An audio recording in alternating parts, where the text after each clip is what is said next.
आपका नया channel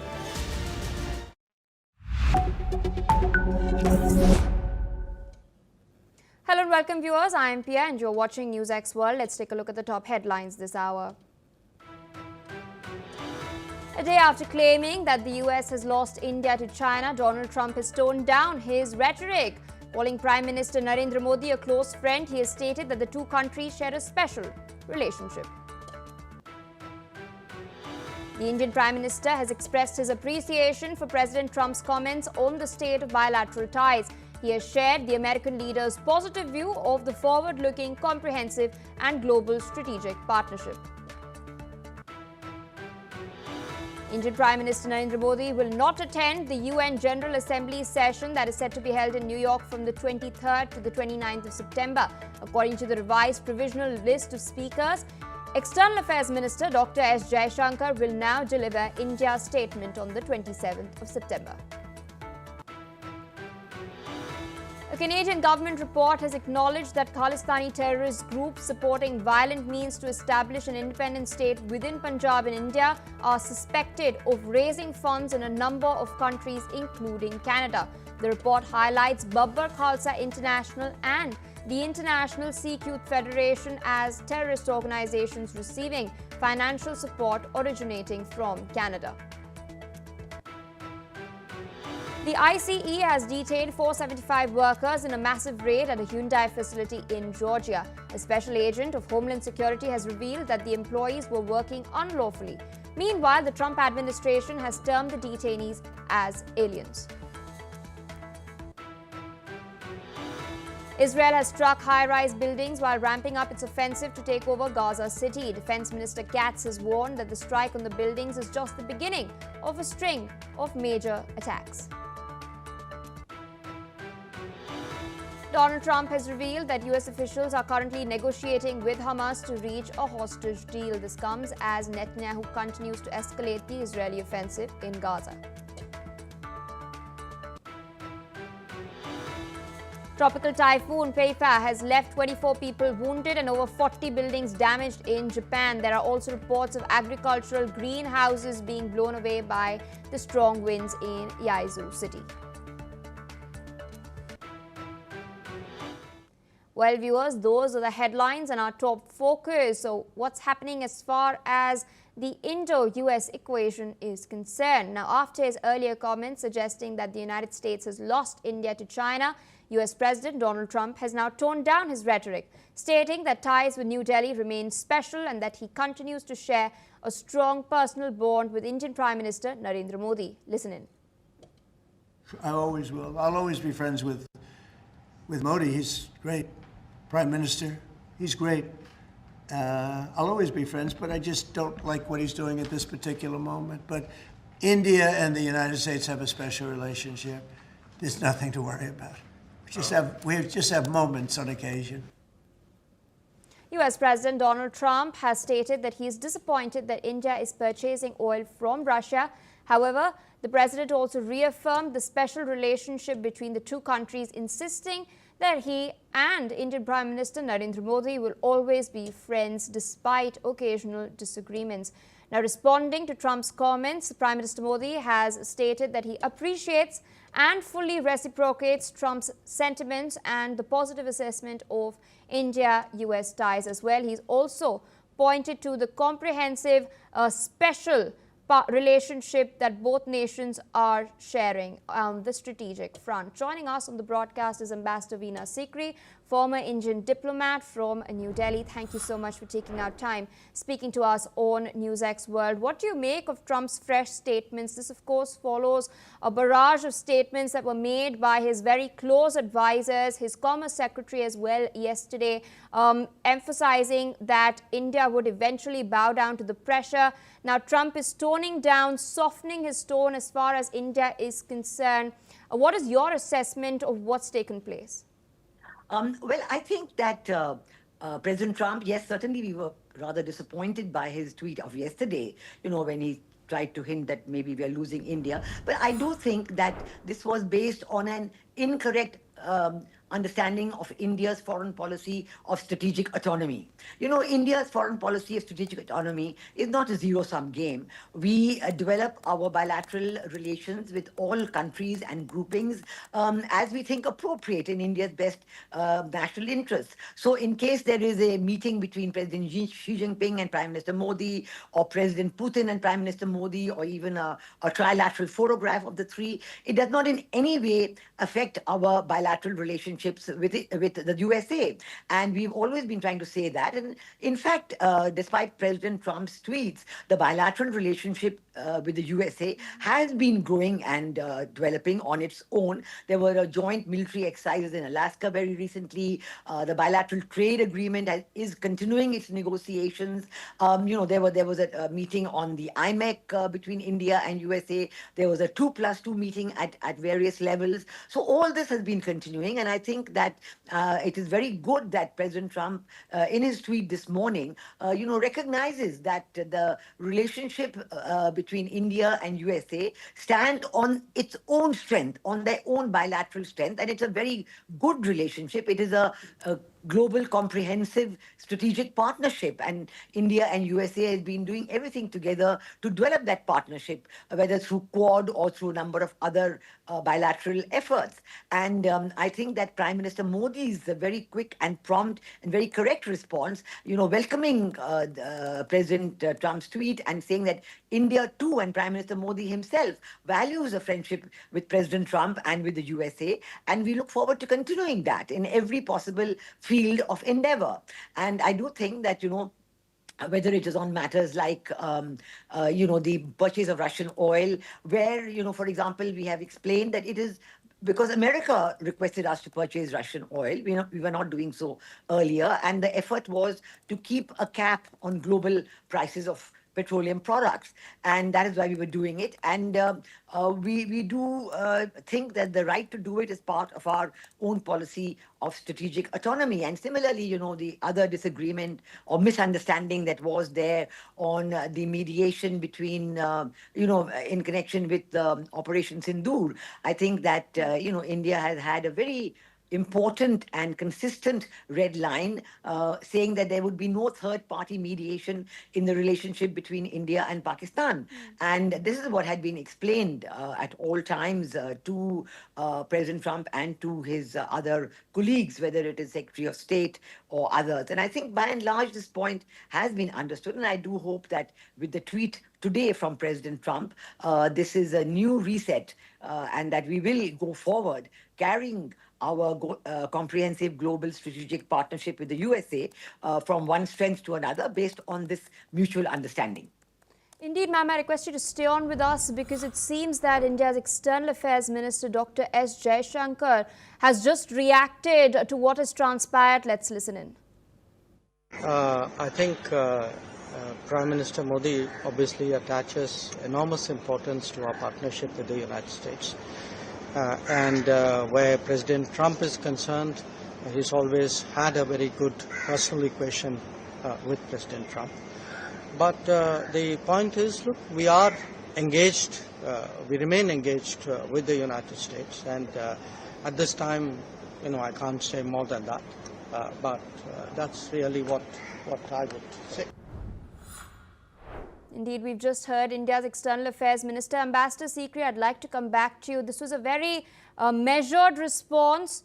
Dr. Jaishankar has pointed out that both Modi and Trump share a very good personal equation and that India continues to remain engaged with the US. You've pointed out that India has remained resolute as far as following its policy of strategic autonomy is concerned.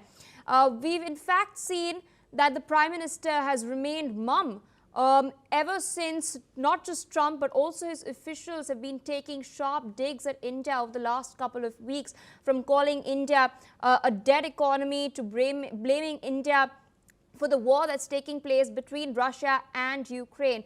Do you think the response of the Indian administration over the last couple of weeks and now is one that is signaling to Washington that we have not taken their bait and that we are a sovereign state and that our foreign policy cannot be dictated? Well, I think that subtext very much remains because, Dr.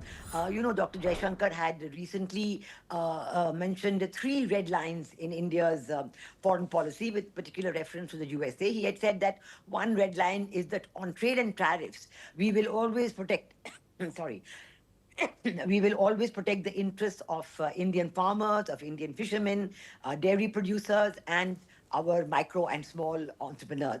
Second red line was he said that we retain the right to purchase Russian oil or oil from any other country. And third red line he had said was that India does not accept mediation, third-party mediation in the relationship between India and Pakistan. So I think those three red lines remain. Absolutely. I don't think there's going to be any change in that subtext. But, given the overall, there's so much else to do in the bilateral relationship between India and USA. And also, I would point to a number of very strong positive statements from Commerce Minister Piyush Goyal, who has been actually involved in the negotiations of the bilateral trade agreement. And he has been saying that we are very, very close to an agreement. We do know that maybe at one point, the US trade representative, the USTR, had taken a text to President Trump saying that perhaps this is ready now for approval.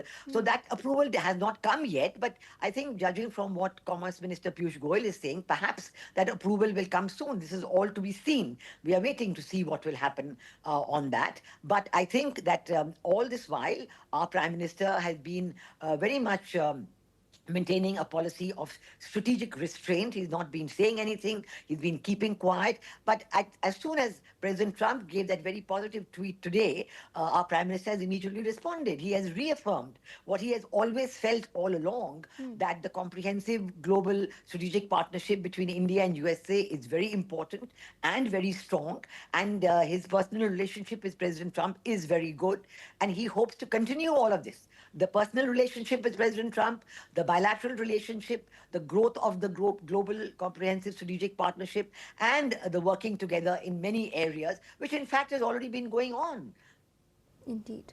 Ma'am, I request you to stay on with us as we track further developments. We're now learning that Indian Prime Minister Narendra Modi will not attend the UN General Assembly session to be held in New York from the 23rd to the 29th of September. According to the revised provisional list of speakers that earlier had Prime Minister Modi's name, now External Affairs Minister Dr. S. Jaishankar will deliver India's statement on the 27th of September. This, of course, comes amid tensions between India and the United States, especially over the heavy tariffs being imposed by Donald Trump on New Delhi, as the Trump administration claims these are a punitive measure for purchasing oil from Russia amid its war with Ukraine. Meanwhile, the 80th session of the UN General Assembly will open on the 9th of September, but the high-level general debate will only commence from the 23rd. We know that Brazil will be opening the debate. This will be followed by an address from Donald Trump. Trump will address the world leaders on the first day of itself. He'll be the second leader doing so. This will be his first UNGA appearance since returning to the White House for a second term and fifth overall. With us on the broadcast still is Ambassador Veena Sikri. Ambassador Sikri, there's a lot of murmur that Prime Minister Modi, and now confirmation, of course, that Prime Minister Modi is not going, and in his place, Dr. Jaishankar will be going to the UNGA. Usually, when we've seen Prime Minister Modi head to Washington, New York, for the UNGA summit, there are also a lot of other bilateral meetings that he holds on the sidelines. He meets CEOs as well. Somehow that is not going to be transpiring. What are your expectations from the UNGA this year? Prime Minister Modi has been going to the UNGA fairly regularly, but not every year.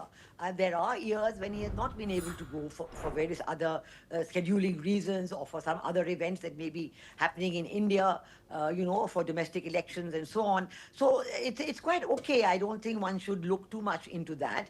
Maybe in the beginning, earlier on, he had considered going there, and so his name had been given as the speaker. But as the days have passed and he has felt that other scheduling problems have come in and other events are happening, he decided not to go. So I think that's quite okay. That's a part of normal scheduling. And I think that this does not in any way reflect on either the bilateral relationship with USA or with any other group of countries, you know. So I think it's quite normal. I think one should not read too much into this at all. All right, Ambassador Sikri, with that, I would like to thank you for taking our time speaking to us on NewsX World today. Meanwhile, viewers, shifting focus to some other crucial developments, we're now learning that a Canadian government report has flagged concerns over terror financing linked to Khalistani terrorists. Now, according to the new report released by the Canadian Department of Finance, several terrorist entities, including Khalistani groups, continue to receive financial support originating from Canada for activities linked to politically motivated violence. Canada has reportedly long been seen as a base for groups such as Babbar Khalsa, the International Sikh Youth Federation and Sikhs for Justice.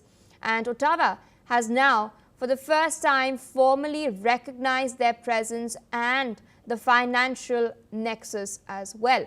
The government report has stated that Khalistani groups are using violent means to establish an independent state within Punjab in India and are suspected of raising funds in multiple countries, including Canada. Additionally, it is also noted that these groups are exploiting charitable donations, drug trafficking and vehicle thefts for financing. The report has also pointed to the misuse of the non-profit sector and contributions from expatriates by Khalistani terrorists. With us on the broadcast is Matty Zweig, a geopolitical expert. Thank you so much for taking our time speaking to us on NewsX World. Interesting report has come in. We'd seen earlier tensions between India and Canada, particularly after Justin Trudeau had left India post the G20 summit in September 2023, raising the death of Khalistani terrorist Hardeep Singh Nijjar, blaming India for it as well. But now we're seeing the fresh government under Mark Carney trying to mend ties with India. This is a crucial report that has come out in that context. What do you make of this? Because for a very long period of time, Canada has remained mum. It has let these Khalistani terrorists operate on its soil with a free hand. So what do you make of this fresh report that has come out? Well, thank you for having me, Pia. I think nothing is new. And why I say this is very sad, because the same pattern of work of the Khalistani groups with all kind of front groups that they have, NGOs or charity funds or everything you said on Canadian soil, they have doing this also in the United States soil and also in other countries. And this is the same pattern, and they have even cooperation about that with terrorist groups that have been denominated in those countries. Terrorist groups like Hamas, like Hezbollah, they are terrorist groups that they have to be funded with a lot of money. And then they are involved also in drug trafficking, in weapons trafficking. And you say, you know, that there are some groups in Canada like Babbar Khalsa or the Sikhs for Justice and others, but you have more than 25 groups. They are doing this with different names. The Front for the Liberation of Amritsar. You have a lot of groups, and they are covering themselves with the so-called people in the diaspora. People in diaspora, they need to have contact with their home country, so they are helping each other. And this is always a pattern that always lead also to some very nefastos and negative sources in the Middle East, like Iran also. And I think that India also must look about this, and not only about what is happening in Canada, but of course, you know, the admission from a legal point of view from the Canadians is really not very strong, because they have to go to the roots of the money, of where it's coming from. In this way, you have also with Hamas and Hezbollah really absurd things like having rallies and having manifestations in the States with money that is coming from all the world that is being laundered in those countries, in the US and in Canada, to fund all these activities. So I think the only way to do this is to be strong in front of the government of Canada and to ask them, if you denominate these people terrorist organizations, extremist organizations, why don't you block the source and the fueling of all this money on your soil? And this is really, something that is very, very spread, because all these groups, they capitalize and all these charitable funds, and they have to be really a common front between India and Canada to fight these extremist activities if they really, the Canadians, I mean, are saying that they are extremists and they are terrorists. So there must be something, before this was Trudeau, now it's Carney, to sit and to talk about this and to put very, very clear points between Narendra Modi and the Canadians. He has to ask for that. I know nothing is perfect, because they can say you also are funding things in your, I know they are capitalizing all these international problems, like the relations between India and Russia, etc., and all is linked. But one thing doesn't justify the others. It must be solved between the leaders. Indeed. Mr. Zweig, I request you to stay on with us. As you've rightly pointed out, the pattern of funding, and this is noted in the Canadian government report as well, the pattern of funding is very similar to how Hamas and Hezbollah operate, especially via NGOs and charitable funds by diaspora communities.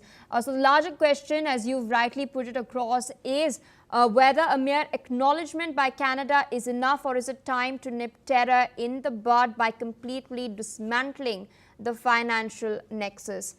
All right, viewers, fresh news coming in. US President Donald Trump has stated that the United States is still working on security guarantees for Ukraine that will help bring an end to the country's conflict with Russia. This comes after 26 nations pledged to provide post-war security guarantees to Ukraine, including an international force on land, sea and in the air, as announced by French President Emmanuel Macron, following a summit of Kiev's allies.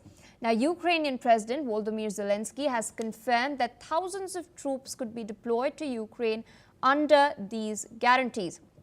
Russian President Vladimir Putin has warned that Moscow would consider such forces as legitimate targets for attack. The comments, of course, take place as the divide between Kiev and Moscow continues to escalate, as Europe remains pessimistic over prospects for ending Russia's war. Meanwhile, Trump has voiced growing frustration, stating that Russia has been lost to China. Let's take a closer look at what he has had to say. Well, we'll work that out. We'll help them. Look, we want to save a lot of lives, so we'll do something with that. I think people expect that. We'll help them. Europe will be first in by far, and they want to be first, and they want to see it end. Europe wants to see it end, and it'll end. It'll end all of a sudden. It's going to come together. You watch.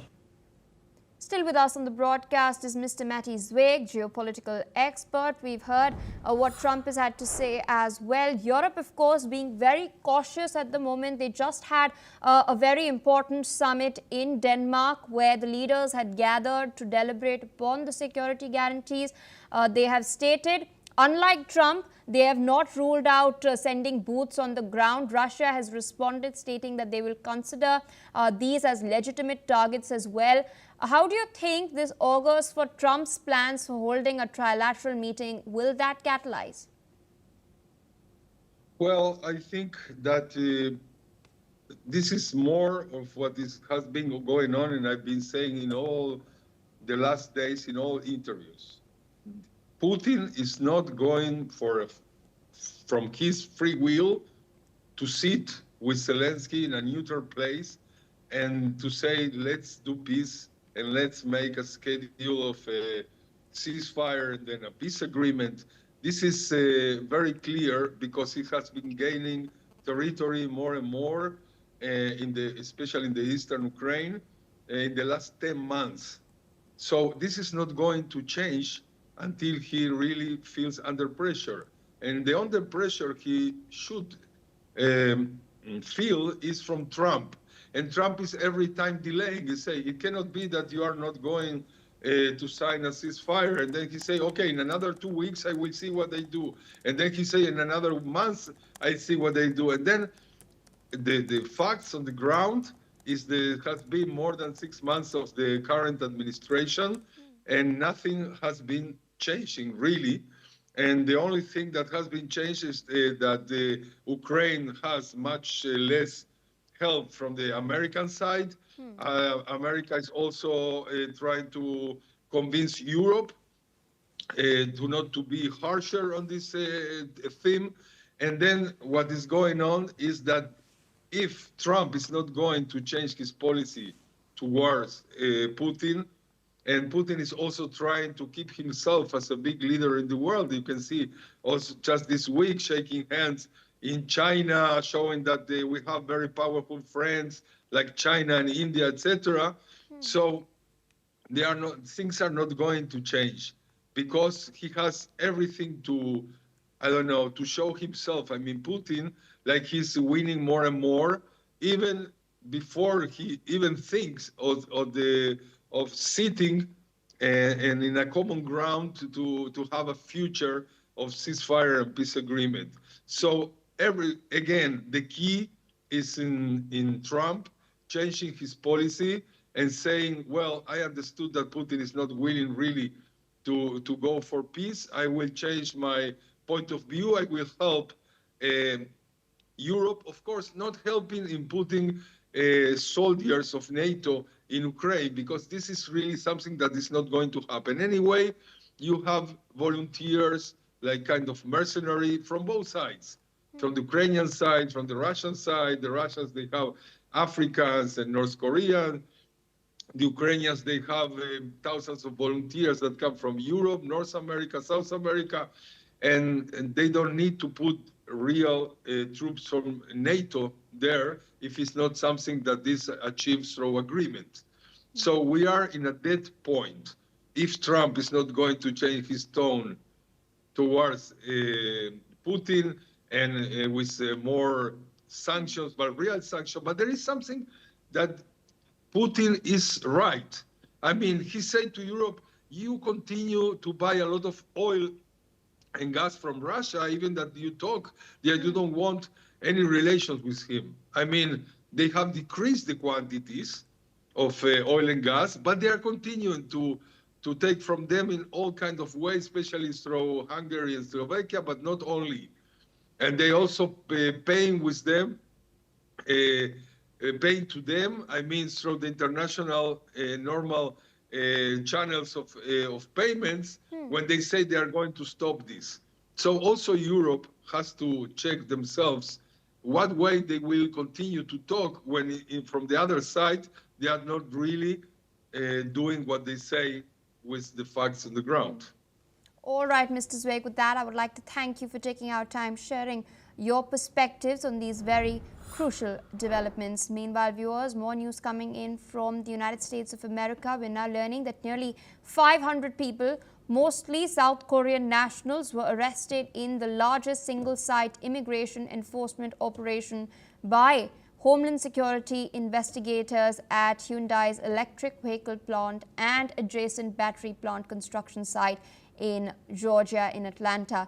Listen in to what Stephen Schrank, Special Agent in charge of Homeland Security investigations, had to say. Yesterday, Homeland Security investigations, in coordination with our law enforcement partners, executed a judicial search warrant as part of an ongoing criminal investigation into allegations of unlawful employment practices and serious federal crimes.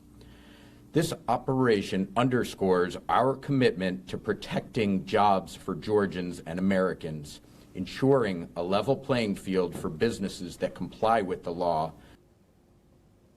South Korea's government has expressed concern, emphasizing the rights of its citizens and economic activities of Korean companies in the US must not be unfairly violated during law enforcement operations. A South Korean Foreign Ministry spokesperson has confirmed that many nationals were detained, with reports citing about 30 South Koreans amongst those arrested. Hyundai has stated that none of those detained are directly employed by the company and it is reviewing contractor compliance. LG Energy Solution has paused construction at the site in the meantime. The raid, of course, comes as tensions are taking place between US goals of boosting manufacturing as well as ensuring even further strict immigration enforcement. Meanwhile, US President Donald Trump has defended this particular raid, emphasizing upon the ICE's role in addressing illegal workers. Listen in. Just heard about that a little while before the news conference, and I would say that they were illegal aliens, and ICE was just doing its job. But I know nothing about the instance that happened a little while ago. Okay? There has been some pushback on that, though, from South Korea already, and of course, they pledged to invest $150 billion in the U.S. when they were just here, last week. Are you concerned? Well, and they have the right to sell cars and things in our country. It's not like a one-sided deal. All right, there, of course, we've heard what Trump had to say. Joining us on the broadcast is Dr. Sanjay Kumar. He's a journalist at the Korea Herald, joining us from Seoul. Thank you so much for taking our time speaking to us on NewsX World. We've seen this particular raid. It's now being reported that nearly 30 of the 475 odd workers who were detained by the Immigrations and Customs Enforcement and Homeland Security officials in the United States, they were South Korean. Meanwhile, Trump has doubled down on his rhetoric. He's branded these people who've been detained as illegal aliens. We'd seen, in fact, such rhetoric over the last couple of months. Some of these workers who were detained from other areas were in fact shackled and flown back. We've seen how the South Korean administration has reacted to this as well. How do you think South Korea is going to take up this matter further? Well, Pia, the Foreign Ministry has already raised a grave concern for the legitimate practice of the rights of the Korean firms and the Korean personnel, which is estimated around 300 so far. But yes, there is a backlash here in the industry circles here, and it is because the long-term strategy of the Korean industries and giants like Hyundai Motor Group, which is right now on site in the US, planning for $4.7 billion investment through this Hyundai Motor Group Meta Plant America. And LG Energy Solution is also on the ground. So this is sending a setback kind of message, but both the companies, Hyundai and LG Energy Solution, they have come up with some statement from the headquarters, and Hyundai has said that none among those 300 Koreans were Hyundai regular employees. And LG Energy Solution has said that they are in regular contact with the consular authorities of the South Korean government as well as the related authorities, and they are providing the interpretation and other kinds of legal support to those who had been detained. This is the situation right now, but of course, if you see in the long run, it is going to affect the perceptions about the US authorities in Korea. The law enforcement authorities in US, they are doing their job, as President Trump has also said, but of course there is a backlash here. Yeah. All right, sir. With that, I would like to thank you for taking our time speaking to us on NewsX World. Viewers, due to paucity of time, we must wrap up this bulletin here. More news and updates on the other side. Stay tuned.